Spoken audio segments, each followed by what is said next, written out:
Greg Stanley. Welcome to Auto Sausage, where we grind together automotive awesomeness. So today I'm going to give you an overview of what JDM cars are and why you should care. But before we start, I want to give an update on my auto auction guessing game. Game number 7 is live now, but you have to get your guesses in by 11:59 p.m. tonight for a chance to win over $200 in prizes. This includes everything from beef jerky to car care prizes and dog treats. Had a lot of cool dog treats. So if you have a dog, this is the one for you. The next guessing game is for the Mecum Harrisburg auction that goes from July 31st to August the 3rd. So the guessing window will be 2 weeks prior to that. We'll open on July the 17th and we'll close on July the 30th. So please check sausage.com for updates and be sure to listen to my podcast, as I'll have an overview of the next 5 cars for that auction coming up here soon, as well as what the prizes will be. I'm still working on getting some cool stuff for everyone. So a quick reminder on how this guessing game works. I pick 5 cool cars from an upcoming auction. In this case, it's the Harrisburg Mecum auction. You enter what you think they will sell for at the auction at autosausage.com. There's a little survey there, and it will give a picture, it'll give a description, it'll give the Haggerty price guide for that item, it'll give any top estimates, it'll give my estimate as well. Enter it. You don't have to have any experience to play. And if it does not sell, if it doesn't meet the reserve, I'll take whatever the highest bid price was.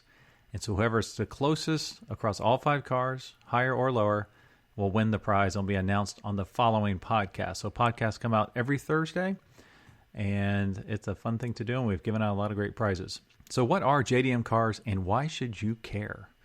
So JDM stands for Japanese Domestic Market, and these are the cars that were produced in Japan and never technically sold in the U.S. So you would see these every once in a while through the gray market, where maybe they made some adjustments so that it met U.S. regulations, and very expensive to do. So you never really saw these cars. Well, now they've hit the 25-year mark so that they're able to come into the U.S. because the standard for emissions and crash safety regulations is a lot less because it's considered an antique car or a classic car. These cars were made for Japanese regulations and for the taste of Japanese buyers. So since they drive on the left over there, these are right-hand drive cars for the most part.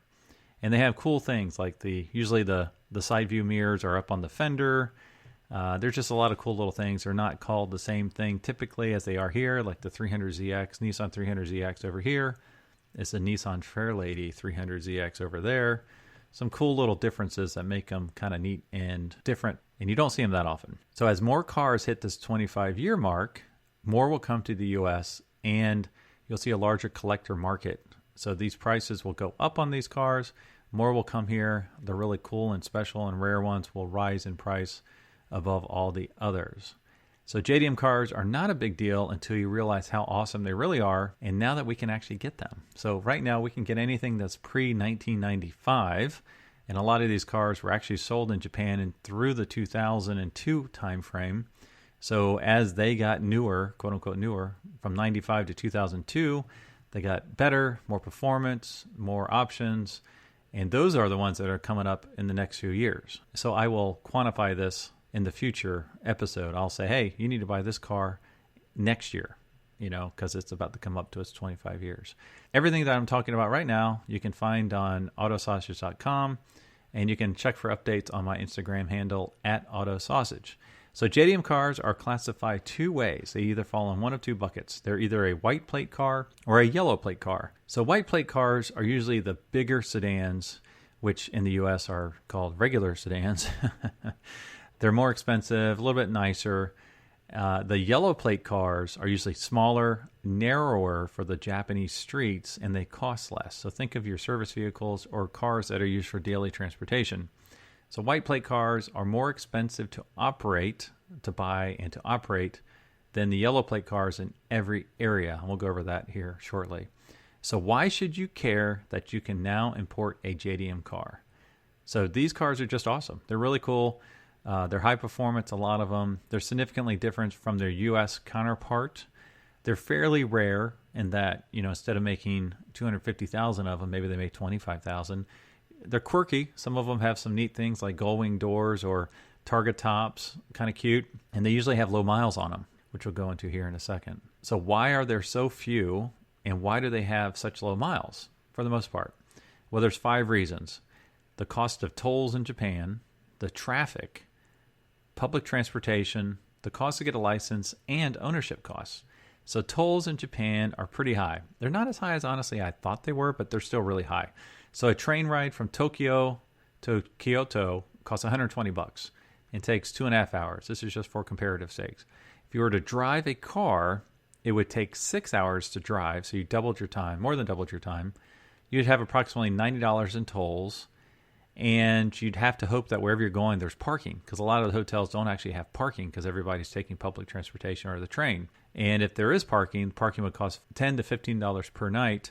And once there, you would have to pay additional tolls as you drove around and toured around. It costs about $30 per hour to drive just about anywhere in Japan. And I'm assuming that doesn't include the little country roads. Now, traffic is really insane in Japan, especially in the big cities such as Tokyo.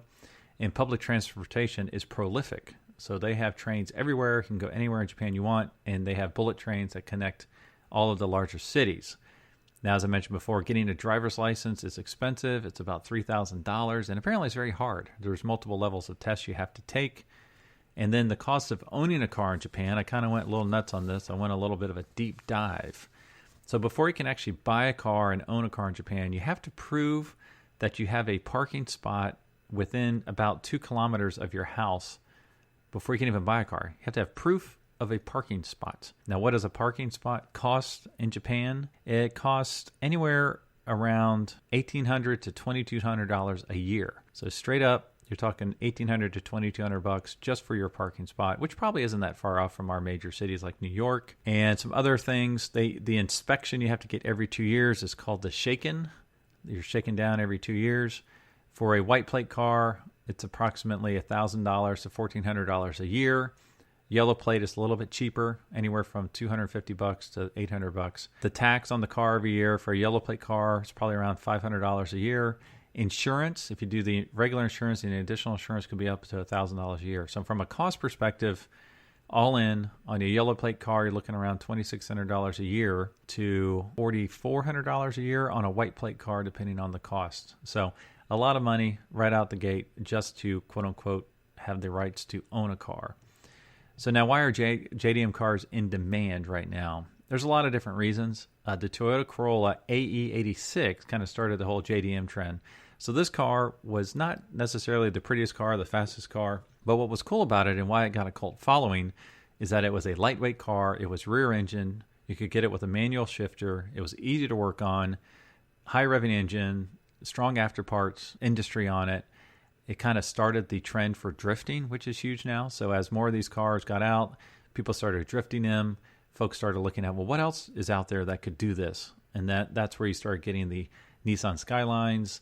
You started getting some of the other ones like the Nissan Silvia that they could take out and race, which started increasing the price. You know, that hopped upon over here because of movies such as the Fast and the Furious franchise. And another thing, the Nissan Skyline GTR, known as the Godzilla, it became a legend on the video game Forza in the 1990s. So teenagers wanted it then because they were driving it in a video game, and today they can afford them. So you have all these different factors occurring right now. So JDM cars started coming across and being imported legally when they hit that 25-year mark. They've become mainstream.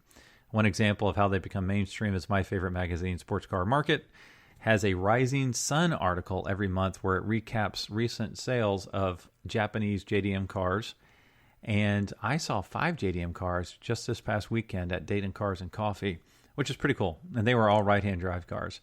Some were a little nicer than others for sure. There's a great article on JDM Watch. The link is on my blog, titled The 10 Best JDM Cars You Can Buy Right Now. It's a little dated. I think it was 2016. So they had their top 10 cars. Ironically, the folks at Car Knowledge, they also picked the same exact top 10 cars for their list. And then the Drifted website, which I think they also have a magazine, they posted their list of the top 11 cars from the 1990s. And that matched for the most part. I think 9 of the 10 matched.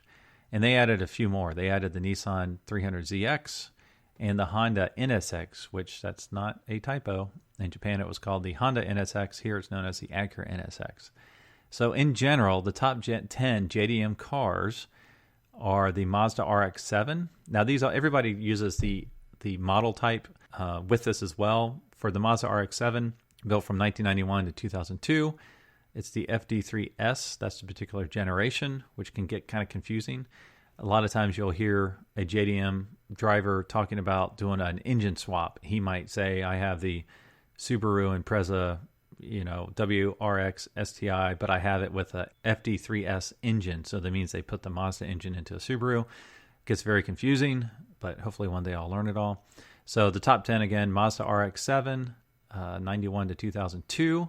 Subaru Impreza WRX STI, 1992 to 2000. Honda Civic, the Type R was 1997 to 2001. The Nissan Silvia, 1989 to 2002. The Nissan Pulsar GTIR, which is ugly, but still really cool. It's 1990 to 1994. That was kind of like the Subaru Impreza WRX competition from Nissan. As I mentioned before, the Toyota Corolla AE86. Mitsubishi Lancer Evo 6, 1999 to 2001. Nissan Skyline R32 GTR. That's the Godzilla, 1989 to 2002. The Toyota Supra, 1993 to 2002, and the Honda Integra Type R, 1995 to 2001. So as you probably heard, a lot of these were U.S. spec cars as well. They're just a little bit different if you get them from Japan. They're right-hand drive, as I mentioned before, a couple different little tweaks. I personally would kind of want one that's totally different, like that the name's actually different, and it's got some other cool things to it. Speaking of which, there are some great JDM cars that are just kind of funky, cool, and cheap. And there's a great website, great dealer out of, I think it's North Carolina, named Duncan. I don't have the name in front of me, but they have, a couple hundred JDM cars there, and I hope to get the owner on a future podcast, so stay tuned. These might not be high-performance cars, but they're still a lot of fun. Some of these include the Honda Beat convertible, which is neat because it's a mid-engine car. They typically sell between $10,000 and $12,000. The Nissan Figaro, I personally like a lot. It looks like a little car from Mario, from Nintendo's Mario Brothers. It just looks kind of really cool, kind of bubbly. They go in price from $18,000 to $40,000, so there's some high dollar ones in there. And it's cool because it has a target top that you fold back, like it has a canvas top. You can kind of slide back into the trunk, which is really neat. The Nissan Skyline, which is what the GTR is based on, but they had a lot of versions that weren't the high horsepower versions. So if you don't want to spend, $40,000 to $80,000 on a real GTR or higher, you can buy one of these for $15,000 to $25,000. It still looks really cool. The Nissan Fairlady 300ZX, which I mentioned, that's probably the one I would go after. And they're not as expensive as I thought. This online, they were $13,000 to $18,000, and they only had like 30 to 50,000 miles on them. Nissan President sedan. This is pretty cool. Think of your big four-door sedan, but a Japanese version with the side view mirrors on the front fenders, kind of stately looking. Those are $10,000 to $13,000. There's a Nissan Cedric station wagon you can get for about $10,000. Let's see, a Daihatsu Hijet van. And these are kind of neat because they look like a small VW camper bus. And they have a kit where you can dress it up to look like one of those. And it has actually the VW logo you can put on the front of it, like the old VW buses from back in the 60s. The AutoZone AZ1 Gullwing. These are pretty cool because they have gullwing doors, small little car. The Suzuki Cappuccino convertible, $10,000 to $13,000. Nice little, looks like a little muscular Miata. And then the Mazda Cosmo Coupe. So those are just a few I called out here. These have fun performance, reasonable cost. And for all JDM cars, they're rarely seen. There's a robust aftermarket parts industry going on and a strong car culture, especially when you include the drifting aspect of it. So these are just a few reasons why you should look at buying a JDM car. For our next podcast, I'll talk about some of the JDM dealers in the U.S., the cost to import your own JDM car with links in case you want to do it yourself, and which one you should buy next year as more cars hit the 25-year mark. So that's pretty exciting. We have quote-unquote newer JDM cars coming up to market soon every year. It looked like, I think the last year of the classic ones, quote-unquote classic ones, was 2002. So we can buy the 2002 cars in 2027. So we have a number of years that we can go after these JDM cars and bring them over. A future podcast, I'll review recent auction trends in the JDM market, interviews with JDM suppliers and dealers, and a few more surprises. So thanks for joining us this week, and I will talk to you all next week.